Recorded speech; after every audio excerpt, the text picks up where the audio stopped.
O meu convidado de hoje é psicopedagogo, possui formação em pedagogia sistêmica e pós-graduação em programação neurolinguística. Também é escritor, especialista em educação infantil e gerencia uma organização no Centro-Oeste.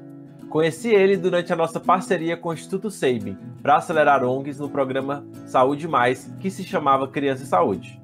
Hoje eu converso com Jean Luce, diretor administrativo do Centro Social Dom Bosco, que fica em Campo Grande, Mato Grosso do Sul.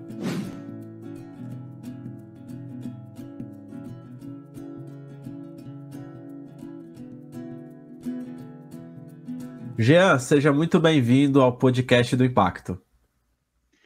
Obrigado, Rodrigo, a Fomenta aí pelo convite para estar aqui, né? Sempre um grande prazer falar sobre aquilo que nos move, né?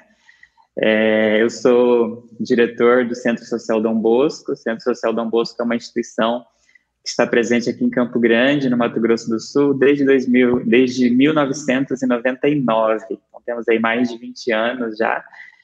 O nosso trabalho hoje, ele é com crianças e pré-adolescentes. Então, nós temos duas grandes frentes de ação, na educação infantil e um projeto de contraturno escolar. E o nosso objetivo é oferecer aí uma educação de qualidade para essas crianças que vêm aí de uma situação de baixa renda, de famílias de baixa renda. Em Campo Grande, nós temos uma defasagem muito grande em relação a vagas nas redes públicas. Então, o Centro Social ele vem para preencher também essa lacuna aí, né? E oferecer essa educação de qualidade de uma forma igualitária para todo mundo aí. Muito bom. Eu nem tive que pedir para o Jean fazer o pitch, que ele já está bem treinado, né? Ele participou com a gente pelo Centro Social Dom Bosco no programa Criança e Saúde, do Instituto Sabin. E aí, aproveitando para a gente entrar aqui nos nossos temas, Jean, queria que você definisse para a gente, né? Como você enxerga a gestão, o que é gestão para você? Tá. É complicado a gente falar sobre gestão, né? Porque, para começo de conversa, essa nunca foi a minha área de atuação. Então, de repente, eu me vi lá como gestor. E hoje eu entendo a gestão, talvez esse não seja um conceito aí, o conceito correto, o conceito certo, né? Mas eu entendo a gestão como essa capacidade de olhar para a instituição como um todo, de percebê-la como um todo e de perceber essas necessidades em todas as suas frentes e como lidar com tudo isso, né? Como administrar tudo isso. Então, quando eu olho para a instituição onde eu sou diretor, como eu olho para o financeiro, como eu olho para o humano, como eu olho para o material, como eu olho para as crianças, para os pais, e como administrar esse conjunto todo. E acho que esse é o grande desafio também, né? Então, eu não tenho uma definição de gestão acadêmica, uma definição de gestão dessa forma, mas a partir daquilo que eu vivenciei. Então, não sei como que você que está do outro lado vê e entende isso também, né? Como que a gente lida com esses desafios aí no dia a dia. Eu super concordo, eu sempre falo na minha definição de gestão, porque a gente tem, cada autor também, mesmo na academia, grandes divergências, né, do que é gestão, mas eu vejo muito como isso, né? Como administrar esses diversos recursos, como organizar. Eu sempre imagino quando eu falo gestão da minha casa, então é organizar a minha casa, planejar o que eu vou comprar no supermercado, né? A gente pode replicar isso para organização, e eu acho que isso é super legal. Então, falando um pouquinho sobre gestão, Gê, como é que vocês se organizam hoje no Centro Social Dom Bosco? Como é que vocês dividem? Quais são as áreas? Quais são os departamentos? A gente sabe que também dentro do terceiro setor tem organizações que se estruturam, né? Tem um organograma bem diferente. Então, compartilhe um pouquinho como é que vocês têm se organizado aí, suas frentes. Tá. É legal quando a gente olha para a instituição, para a história da instituição, que a gente vai percebendo como que isso foi se dando também. Então, por exemplo, na nossa instituição, nós nascemos lá em 99 com o objetivo de suprir uma demanda, que eram aquelas crianças que estavam ali fora da escola, ali na idade de 6, 7, 8, 9 anos de idade. Então, surgiu com um propósito, com um objetivo, e aos poucos isso foi se ampliando e foram surgindo diversos projetos naquela ideia de que a gente precisa salvar o mundo, né? E aí, na prática, nós vamos percebendo que não é assim. Então, a instituição ela vai se estruturando, se reestruturando, vai priorizando algumas demandas, e de repente você se vê num caminho e esse caminho vai sendo maior que os outros, né? E estar nesse caminho, ir priorizando determinadas ações, determinadas frentes, é o que vai dando a tônica para o nosso trabalho, para onde a gente vai, como nós vamos nos conduzindo aí, né? Eu estou na instituição desde 2011, então tem aí 10 anos, 11 anos, uma coisa assim. E aí, nesse período, também muitas coisas foram mudando. Então, hoje, talvez quando a gente olha para o próximo ano, né, vamos olhar para 2022, como que a gente vai lidar com isso? A primeira questão é qual é o projeto que a gente está desenvolvendo, como que esse projeto está, ele terá continuidade, ele vai ser interrompido, por quê? Então, olhar a questão dos projetos em si, olhar a questão dos recursos, né, que demanda de recursos esse projeto necessita para que ele tenha começo, meio e fim, ou seja, que ele não seja interrompido por falta de um planejamento prévio, né? Então, eu vejo isso como muito importante também. Olhar para essa questão humana, quem que vai estar ali, essa pessoa, ela tem essa formação, essa capacitação, o que a gente, enquanto instituição, também vai oferecer para essa equipe, enquanto formação, uma formação que, de repente, não veio lá da academia, mas que, para a nossa realidade aqui, é necessário. Então, quando, como que isso vai ser feito, quanto que isso nos custaria, né? Ou seja, quanto que manter essa equipe funcionando, quanto isso custa para a instituição, esse público, como que vai ser esse processo de seleção. Então, assim, é uma série de questões que eu acredito que a própria realidade vai nos conduzindo a isso. E aí, como você falou, como lá em casa, como a gente gere isso lá em casa, é como a gente vai fazer isso aqui na instituição, principalmente nós aqui do terceiro setor, né, que a gente precisa priorizar muitas ações e muitas coisas, às vezes em detrimento de outras, não que uma não seja importante, mas porque às vezes é necessário mesmo, né? Então, que conta eu deixo de pagar, ou seja, que projeto a gente vai precisar interromper, porque nesse momento não tem condições, ou quanto a gente vai investir nesse projeto para o seu crescimento, ou só para manutenção, como que vai se dando isso, né? E às vezes é um movimento muito difícil de você dizer, olha, isso aqui não dá, tá? Até junho não dá para a gente fazer isso. Então, eu vou muito nesse sentido, né? E vocês têm uma área de captação de recursos, de comunicação, né? Você falou um pouquinho sobre esse olhar para as pessoas, de ter recursos ali, de planejar. Como é que são os departamentos hoje? E até os chapéus, né, que você coloca hoje dentro da organização, que imagino que são vários. Assim, eu acredito que, pelo menos as instituições que eu conheço, as instituições menores, assim, a gente não tem departamentos muito bem definidos. Eu vejo que essa é uma necessidade que nós temos, mas a demanda e a realidade acaba não nos colocando nesse formato que talvez fosse o ideal, né? Um setor de captação de recursos, um setor específico para formação, e a gente vai se sobrecarregando, né? Os poucos que estão aqui vão assumindo tudo isso. Mas a gente precisa ter algumas clarezas, então, eu preciso ter claro que o recurso ele é necessário, então, quem vai estar à frente disso? Talvez eu não tenha uma pessoa específica, e eu falo da nossa realidade, né? Uma pessoa especificamente para fazer isso, mas eu tenho alguém, né, que é a referência nesse sentido, que vai estar correndo atrás dos recursos, que vai entrar em contato com o doador, com o fornecedor, que vai estar dando esse feedback, que vai estar sendo responsável por encaminhar aquele recibo. Então, a gente tem alguém nesse sentido, sim, embora não seja o específico dessa pessoa. Tem outras funções agregadas aí, né?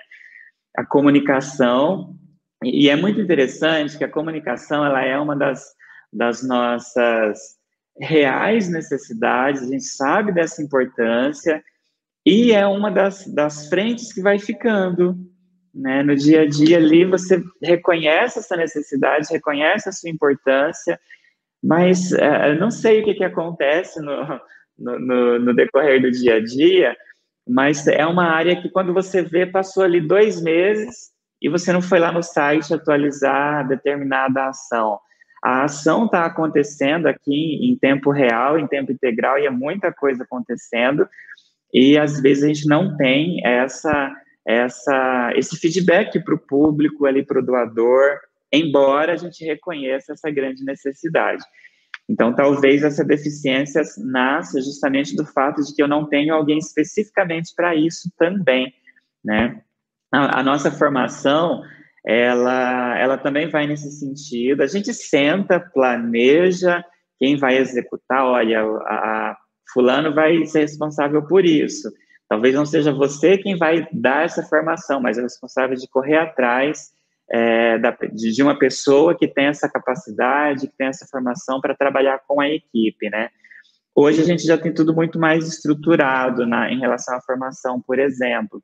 Então, na definição do calendário, a gente já tem os períodos em que essa formação acontece, e ela acontece no início do ano, uma semana de formação intensiva, ela acontece em junho, julho, também uma semana de formação intensiva, e ela acontece uma vez por mês, um dia por mês de formação. Então, isso já está tudo muito esquematizado ali. Muito mais do que quando eu olho, por exemplo, para o recurso, para a comunicação, talvez porque seja uma das minhas áreas de formação, né? A própria formação. Então, isso é mais fácil para mim. Aí, acho que cada gestor ele vai se vendo naquilo que é próprio seu, e isso flui com mais naturalidade, né? E aquilo que demanda um pouco mais de tempo, de esforço, a gente vai percebendo essas lacunas aí ao longo do tempo. Acho que é super importante você traz, que é a realidade da maioria das organizações, né? Tá aqui nos ouvindo, de serem pequenas, não conseguirem ter um departamento ou um profissional especializado ali na comunicação, né? Na captação, mas ter pelo menos alguém responsável que está olhando para isso, que é isso que você falou, né? A comunicação, às vezes, ela tem um resultado que pode demorar 6 meses, 1 ano, para começar a colher os frutos, por exemplo, de ter um site organizado, tá usando as redes sociais. E esse dia a dia da organização, de resolvendo o problema, a gente pega agora no momento de pandemia, né, de como apoiar todas as famílias, o público, a gente acaba deixando isso para o lado ali, né? Então, conseguir priorizar isso, acho que é super legal isso que você trouxe, de colocar as energias ali, de ter alguém que olha para isso, para a gente fazer aos poucos. E aí eu queria aproveitar, já que você falou sobre sua área de formação, que é formação, né? Você já comentou um pouquinho comigo sobre isso, né? Dessa experiência que você tem, até empreendendo, né? Nessa questão de outras formações. Me conta um pouquinho, né? Sobre quais tipos de formações você tem trabalhado e se não há conflito de interesse, né? Você está trabalhando na organização ali e está empreendendo em outro lugar, como que funciona esses 2 lugares que você atua, né? Tá. Eu sou pedagogo, minha primeira formação é a pedagogia, e eu fui para a instituição, inclusive, como pedagogo. Eu comecei na instituição como coordenador pedagógico de um projeto, e aí depois a gente vai assumindo uma coisa, outra, e de repente você está lá na frente como gestor. E embora a pedagogia esteja aqui no meu DNA, então a questão da formação em si, do olhar para o aluno, para o educando, para aquele que chega para a gente, né, para a nossa criança ali. Então, como nós trabalhamos com educação infantil, eu fui me encontrando muito nessa área. E aí o pedagogo ele tem esse olhar para a criança e para aquele que está conduzindo o processo também, né, para os profissionais, para os professores. Então, hoje a gente trabalha na formação com esses professores a partir das realidades que nós vamos lendo. Então, quais são as realidades que a gente vai percebendo? Às vezes nós temos uma criança autista e a nossa equipe não está hoje pronta para atender o autismo, né? Por mais que a gente fale tanto sobre isso. Então, a gente vai oferecer uma formação específica sobre educação especial, sobre autismo, sobre deficiências, trazendo pessoas de fora para que o nosso profissional esteja pronto ou o mais pronto possível para atender aquela demanda. E essa demanda ela vai mudando, então a gente vai lendo essa realidade aí, né? E aí, quando você fala no empreendedorismo, né, ao mesmo tempo que eu estou na instituição, eu fui empreendendo também na minha área, porque além de ser pedagoga, eu também sou terapeuta. Então, e aí eu fui aliando, né, o ser terapeuta com o ser educador e criei algo muito específico, que é o instituto que eu tenho hoje também, né? Então, eu tenho essas duas frentes de ação, a organização aqui de um lado e o meu instituto do outro lado, onde eu trabalho a formação, onde a gente oferece cursos, Brasil afora, aí, além dos atendimentos individuais. Talvez o mais difícil aqui seja encontrar um tempo para encaixar tudo isso, né? Então, em relação aos cursos, é muito tranquilo, porque eles acontecem geralmente nos finais de semana. Então, a organização ela tem o seu horário de funcionamento de segunda a sexta-feira, e aí, nos finais de semana, eu estou lá nas formações, né? Aqui em Campo Grande e fora também. Então, a gente vai aliando, vai conseguindo aliar tudo isso. E, por outro lado, quando você fala de um conflito de interesses, eu acho que, nesse sentido, as duas coisas aqui, elas se complementam muito, porque o que eu ofereço no meu instituto é a formação, é um atendimento, eu trabalho com pedagogia sistêmica, com constelação familiar, né? E o que eu trabalho lá, o produto que eu tenho lá, primeiro a gente oferece aqui na instituição de uma forma gratuita. Então, a formação que eu levo para fora, primeiro a gente oferece para a nossa equipe, para toda a nossa equipe mesmo. Então, eles experimentam isso, eles testam isso, e a gente vai vendo esses resultados. E aí, lá no meu instituto, a gente vende esse produto. Então, se torna um parceiro. O meu instituto se torna um parceiro aqui da instituição também, ao mesmo tempo que essa prática, esses resultados que a gente vai colhendo aqui na instituição, ela serve para mim como requisito lá também. Então, uma coisa complementa a outra. Então, eu não vejo como um conflito de interesses, mas com uma complementação de interesses aí, viu? E tem dado muito certo esse movimento, né? Muito interessante. Eu acho que nada também de uma boa conversa, né, com a diretoria, com o conselho da instituição, apresentando isso. Eu acho que é isso legal que você trouxe. A organização, na verdade, está se beneficiando, né? Conforme você vai desenvolvendo esse trabalho, você vai trazendo também esses resultados para a organização, novas práticas, né? Então, super legal como esses dois mundos funcionando, eles vão se beneficiando de forma mútua. Exato. E aí, Rodrigo, eu queria só citar um exemplo, né, sobre como que isso funcionou.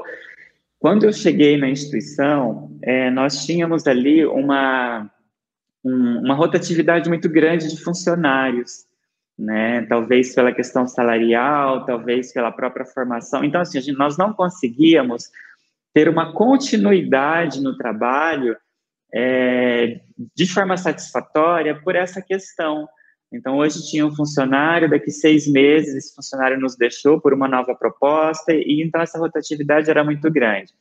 Quando eu cheguei com essa proposta lá do meu instituto também, então nós começamos a trabalhar a equipe, a trabalhar a pessoa, quem está ali, o indivíduo, né?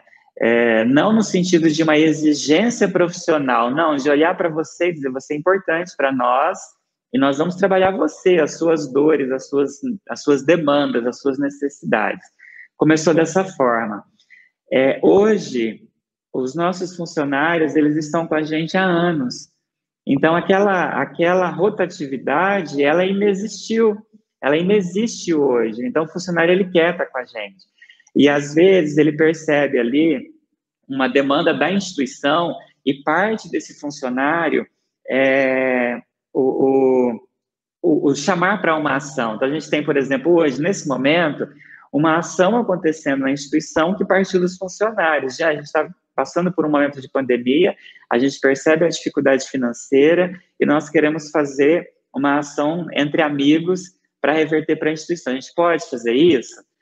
Sim, vocês podem. Ou seja, esse sentimento de pertença, hoje, ele é muito grande, e isso nasceu dessa proposta de se trabalhar o funcionário, de se trabalhar a equipe, que é o que a gente faz lá no meu instituto. Então, assim, a instituição ela ganhou muito nesse sentido, de ter uma equipe coesa. Então, o funcionário que a gente tem que vai embora é aquele que, de fato, vai embora da cidade, que quer sair. Então, não existe aquela, olha, eu não quero mais estar aqui, não gosto de estar aqui. A gente sente que eles gostam, eles querem estar na instituição, porque são vistos, porque as suas questões são trabalhadas, ou seja, ele se sente muito mais inteiro aqui com a gente, né? Então, esse é um grande diferencial que eu percebo. Esse olhar para os funcionários, para as pessoas que estão ali é fundamental, né? Eu estava participando de uma conversa e estavam falando sobre como devemos parar de encarar os funcionários apenas como recursos humanos, porque aí eu coloco do lado dos recursos financeiros, dos recursos físicos. Exato. E eu olho para as pessoas, não é recurso humano, não é só substituir, porque isso também gera um custo no final para a organização. Você tem funcionários a cada 6 meses. Tem desgaste, né? Desgaste, custo de treinamento, a qualidade do serviço que você entrega. É diferente você ter um funcionário há 3 anos dentro da cultura ali da organização e se cada 6 meses está mudando. Então, até o impacto que você gera dentro da organização, ele é comprometido, né? E é muito legal esse exemplo que você trouxe, Jean, sobre esse pertencimento e das pessoas, dos funcionários começarem a propor, né? E eu queria aproveitar que você falou sobre isso, já também pegando aí um pouco que você faz trabalho, para quem está nos ouvindo, assim, o que seria legal, assim, algumas dicas práticas, assim, que alguém poderia fazer para construir esse lugar de pertencimento com as pessoas, né? Um gestor aqui está ouvindo a gente, o que ele pode fazer de forma prática ali para gerar isso na organização dele? Eu acho que o primeiro movimento, e aí vem muita formação, né? Aí a formação mesmo. E nessa formação, esquecer um pouco o que é a instituição, qual é o nosso objetivo a ser alcançado. Deixa isso aqui, acho que não é esquecer, né? Deixa isso aqui guardadinho e vamos olhar a partir daquilo que você falou, para a pessoa. Então, essa formação humana, esse desenvolvimento humano, porque nós trabalhamos com o humano. Então, você trabalha com pessoas, com dores, com essas grandes questões. E, geralmente, e eu falo do meu lugar enquanto terapeuta também, o funcionário que está lá na instituição, ele tem uma dor muito parecida com a dor que a instituição tenta resolver, né? Então, se eu trabalho com a criança abandonada, na minha história de vida existe abandono. É só a gente olhar um pouquinho que você vai perceber, né? A gente vai se identificar aqui. Então, olhar para essa pessoa, para esse humano, oferecer esses elementos de quem eu sou, sabe aquelas perguntinhas? Quem eu sou, para onde que eu vou, né? Qual que é a minha missão aqui? Então, olhar para a pessoa. Às vezes a gente faz isso para organização, né? Onde estamos, de onde vamos, para onde vamos, mas esquecemos das pessoas também, que também tem isso nelas, né? De perspectiva de vida, para onde que elas querem ir, como querem se desenvolver. Por que esse passo inicial é importante? Porque quando nós trabalhamos essa pessoa, as suas dores, as suas demandas, aqui no grupo, a gente vai se percebendo, enquanto grupo, que a minha dor é muito parecida com a sua, que não é diferente do outro, ou seja, a gente não está sozinho. Essa equipe, ela tem dores muito próximas, e aí começa a nascer um respeito muito grande, né, pelo outro, pela realidade, pelo humano. E quando a gente toca a nossa dor, toca as nossas questões e olha e cuida disso, esse funcionário ele vai muito mais inteiro lá para a ação dele. Então, porque ele cuidou aqui dentro, porque ele olhou aqui, ele pode olhar para a dor daquele que a gente está atendendo também, para acolher essa nossa criança, ter um olhar de respeito para aquela família que está chegando aqui para a gente. Então, eu vejo que esse movimento, eu olho aqui, mas isso repercute lá. A gente geralmente tem feito o oposto. Eu olho para a dor da instituição, mas eu quero que essa pessoa que chegue lá já esteja inteira, e ela não está, né? Tem muita coisa que precisa ser vista aqui. Então, a gente olha para a pessoa e aí é natural que ela vá lá, que ela olhe, que ela dê conta, né?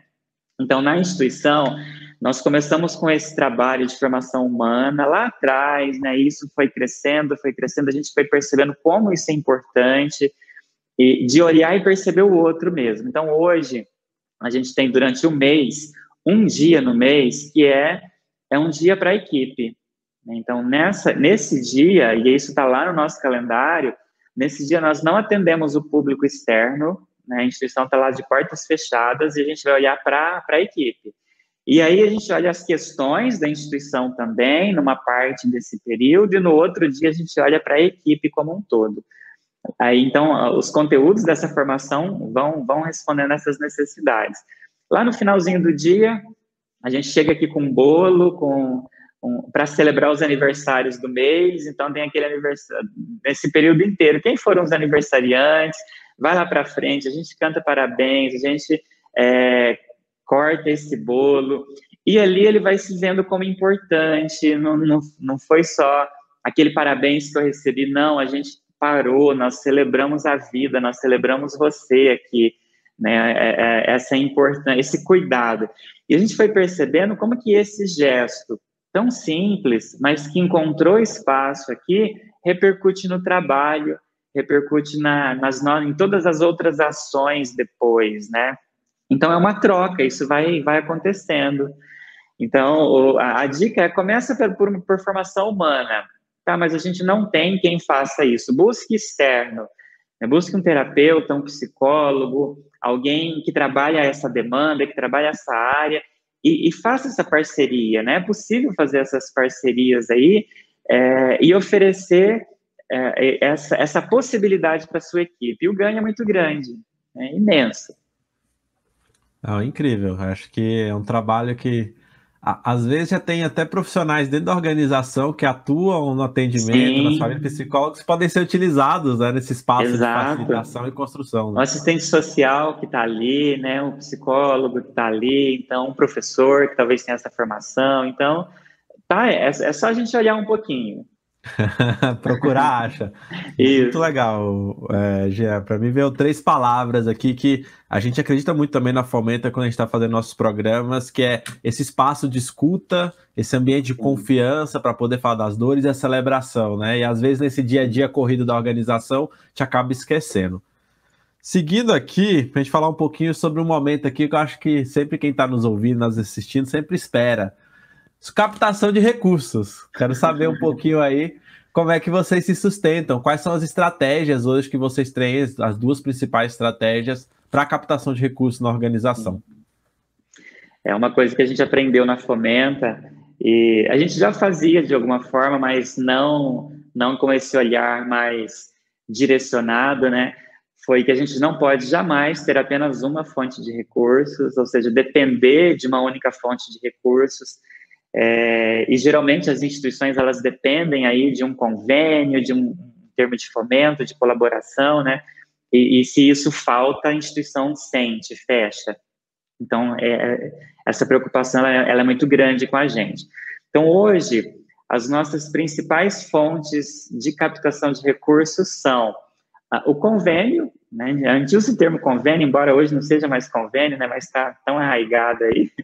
Esses termos de parceria, de colaboração, de fomento, então, é a principal fonte.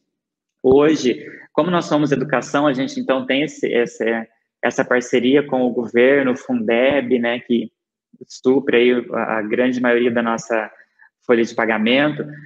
Embora esse recurso, por exemplo, agora em 2021, ele não chegou para a gente ainda. Então, de janeiro até maio agora, nós estamos nos sustentando sem essa parceria, né? E isso é possível por causa de outras frentes. Então, a gente tem hoje isso, né, o convênio. A gente tem um projeto na instituição que nós chamamos de Projeto Padrinho, que é voltado aí para pessoa física ou pessoa jurídica. E o padrinho, ele faz uma doação mensal para a instituição de qualquer valor, né? Pode ser, então a gente tem padrinhos que doam R$10 por mês e tem uns padrinhos que doam R$500 por mês. E a gente olha para todos eles de igual forma, né? O de R$10 e de R$500. Esses padrinhos, e aí cada um, a gente precisa ter também diversas fontes de captação desse recurso do padrinho, porque eles são muito diferentes. Então, a gente tem aquele padrinho que doa R$10 e que todo mês ele vai lá na instituição e ele quer entregar os R$10 ali na mão. Então ele vai, ele conhece, ele tem esse contato, ele pega o recibinho, ele toma um café com a gente, né? E a gente tem aquele outro padrinho, que às vezes é uma empresa e que não pode ir até a instituição, tá? E que então nós vamos até eles. Então a gente define um dia, nós temos então dia 10, dia 5, dia 20, que são aí dias chaves para essa captação. Então nós vamos até a empresa, ligamos antes, podemos passar hoje para pegar o projeto padrinho? Sim, você pode vir. Então, a gente já vai com o recibinho pronto, pega esse valor e deixa o recibo. Então, assim, são relações pessoais, porque ele simplesmente poderia fazer uma transferência, tá? E a gente mandar ali por e-mail o recibo, mas não, existe esse contato da instituição com a empresa. Nós temos hoje nós temos duas pessoas que fazem isso, uma pessoa que é funcionário, então dentro das suas atribuições está também isso. Temos uma outra pessoa que é uma pessoa voluntária. Então, o voluntário que naquele dia vai lá, leva o recibinho, traz esse valor para a instituição, né? E nós temos a outra pessoa que faz essa doação através do depósito, da transferência, ou seja, já é um outro tipo de relação, um pouco mais distante, mais virtual, mas que está sempre presente. E aquele também que diz assim, Jean, você pode passar o cartão para mim? Então eu passo o cartão para um ano inteiro. Quando estiver vencendo, você me avisa? Aí está lá na 12ª parcela, né? A gente entra em contato, aí ele volta na instituição, passa o cartão aí para mais um ano de colaboração. Então, o projeto Padrinho, ele tem essas peculiaridades, ele é muito pessoal, muito personalizado, né? Então, cada um vai tendo aí onde ele se adapta melhor. Essa é a nossa segunda forma de captação de recursos hoje. Depois nós temos um bazar, é um bazar permanente, então as pessoas doam roupas, calçados, objetos, e esse bazar ele vai sendo abastecido com isso. Ele não é um recurso muito alto, de entrada mensal, mas é um recurso muito pontual, então todo mês a gente conta com esse valor, e existe ali um patamar, ou seja, a gente sabe que a entrada não vai ser menos que isso. E uma outra questão interessante do bazar é que o principal público do nosso bazar são as próprias pessoas atendidas, são os pais das nossas crianças.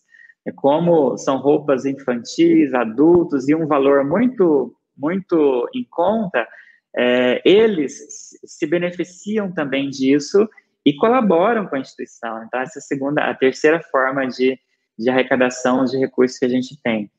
Uma outra forma são os eventos, e aí os eventos a gente vai modificando ao longo do tempo. Então, a gente tem ação entre amigos, a gente tem...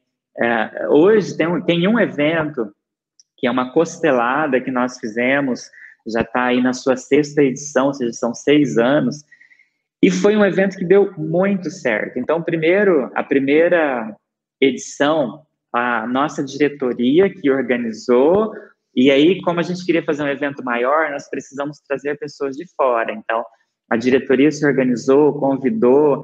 Então, nós tivemos ali na primeira edição, em torno de 35 pessoas trabalhando nesse evento. E é um evento, é um almoço, né, uma costelada de fogo no chão aí, que... Para quantas pessoas, Jean? 35 pessoas trabalhando, foi grande, né? Pois é, né? Ela reúne em torno de 1.000 a 1.500 pessoas, tá? Então, é um evento grande. Então, a primeira edição foi essa, a diretoria organizou, e o que eles perceberam? Que quando nós trazemos alguém de fora, soma forças. Então, qual foi a jogada que eles tiveram, né? Na segunda edição, vamos convidar um casal para coordenar esse evento que não seja do nosso círculo, ou seja, que não faz parte da diretoria, que não está aqui todo dia, mas pessoas que a gente sabe aí que são atuantes, que vão dar conta do recado. Então, eles foram lá, convidaram esse casal de fora, o casal aceitou, e aí a gente dá autonomia para esse casal, fala, olha, você agora monta a equipe, as equipes que você quer para trabalho. E aí, esse evento ele foi se estruturando. Então, cada ano que passa, vai aumentando o número de pessoas trabalhando. Então, na primeira a gente teve 35, na segunda eram 70. Na última edição, nós tivemos aí mais de 200 pessoas envolvidas, trabalhando, né, para aquele resultado final. Então, hoje é um evento autônomo. A gente tem lá a data que ele vai acontecer. No evento desse ano, a gente já convida o casal que vai organizar o próximo ano, é um evento anual. Então, ele fica um ano se organizando. É um evento de muita captação de patrocínio. No início, nós íamos atrás desse patrocínio e hoje as empresas vêm atrás da gente. Então, a gente começa o evento, porque vai o nome, vai a logo, ou seja, eles vão se associando a uma obra social, né? Então, eu nem sei, não lembro agora quanto foi o número de patrocínios que nós tivemos no ano passado, mas foi gigante. Então, a gente tem patrocínios ali desde R$100 até patrocínios de R$1.000. Então, de acordo com o valor, é onde vai a logo, o tamanho, o destaque que a gente vai dando para isso vai para a imprensa, ou seja, é algo grande e que traz um recurso legal para nós, né? A gente pode falar de valor aqui? Pode, né? Tá.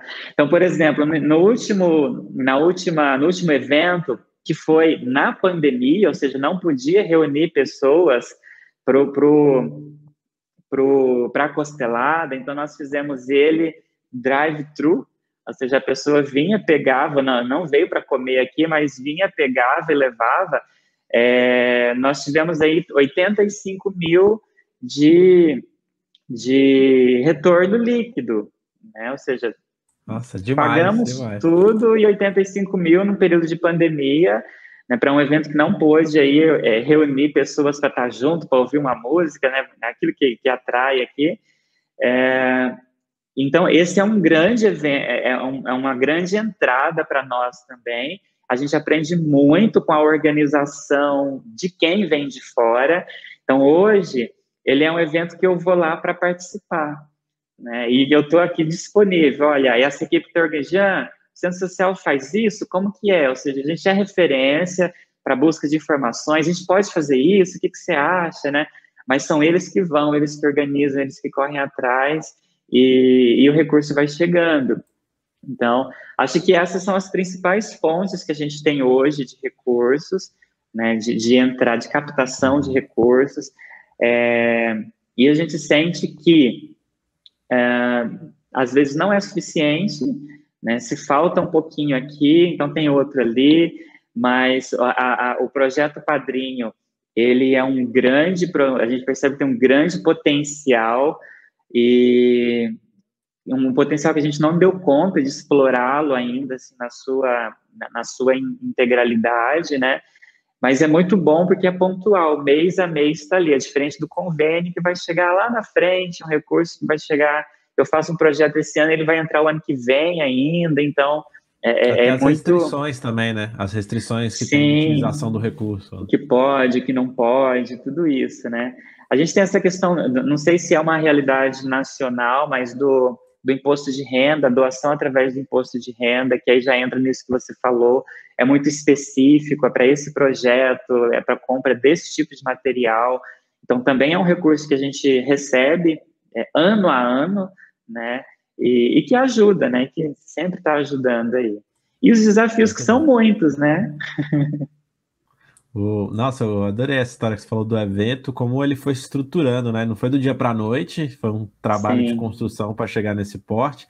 E o mais legal que eu achei é como ele conecta várias coisas aqui. Ele é uma fonte de captação, mas é também o envolvimento de voluntários. E tem uma coisa intangível que às vezes a gente esquece de eventos, é a visibilidade que a organização consegue com um evento desse tamanho. Então você está saindo na imprensa, tem um monte de gente falando da organização, então tem um trabalho de comunicação. Se a gente fosse calcular, né, o valor que isso gera também na comunicação, seria muito mais do que esses 85 mil reais que foram apenas em dinheiro. Então, acho que é sempre legal a gente olhar para eventos nisso, né? Esse valor intangível que é possível conseguir com eventos. Jean, estamos chegando no final aqui e queria ver se tem alguma indicação, alguma leitura, algum livro. Eu tô até com o seu livro aqui, ó, separado, ó, que você mandou de presente, tá aqui, ó. Que legal. Mas tem alguma indicação para deixar para a gente de leitura? Olha, a gente poderia indicar várias coisas no sentido da formação aí do terceiro setor, Mas eu acho que as instituições elas já estão muito nesse movimento, né, de olhar para si e tudo mais. Então, talvez eu possa indicar, vou indicar meu livro, lógico, né? A gente falou muito aqui em formação humana, a formação humana como esse patamar, esse salto ali para a própria instituição, né? Então tá aqui meu livro também, tá? Indico ele. Ele dá alguns indícios nesse sentido, né? De como olhar para dentro, de como olhar para a pessoa, de como olhar dentro de um contexto sistêmico. Então ele é nessa visão sistêmica da vida. Não significa que a formação humana precise partir dessa visão sistêmica. Não, existem inúmeras formas aí, né, a questão da inteligência emocional, as inteligências múltiplas. Eu acho que é muito interessante trabalhar isso com a equipe, de ir percebendo tudo isso, né.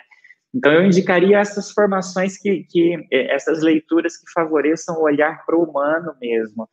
Dentro aqui do contexto do terceiro setor, eu gosto muito dos textos do Fábio, né, o Fábio do Seidin, né, tem o livro dele, tem a página dele aí no LinkedIn, onde ele traz textos... Isso, Fábio Deboni. Onde ele traz essas provocações que nos tiram do lugar comum, né, do pensar a instituição, do pensar o nosso fazer, do pensar a sociedade. Então, eu acho muito legal. Então, talvez buscar um pouquinho o Fábio também, né, o Fábio Deboni aí, como essa voz do terceiro setor que nos ajuda, que nos auxilia, que nos situa aqui também, né?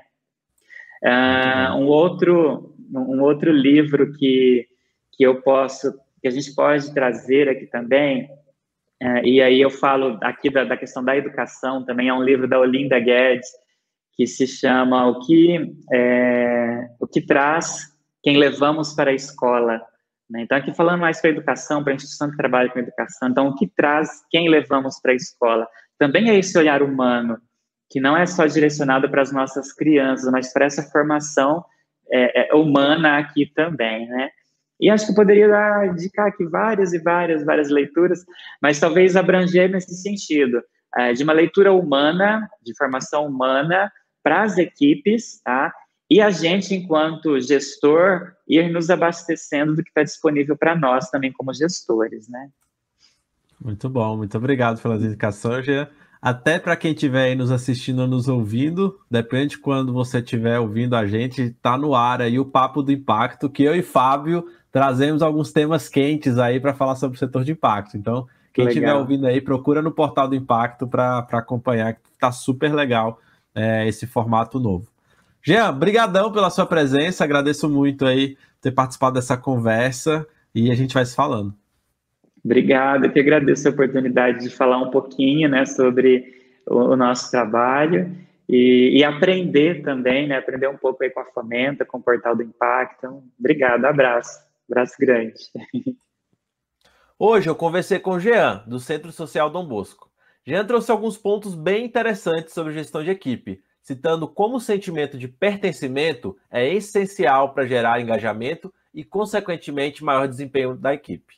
Ele também comentou sobre um grande evento que organizam anualmente na organização e que é uma das principais fontes de receita.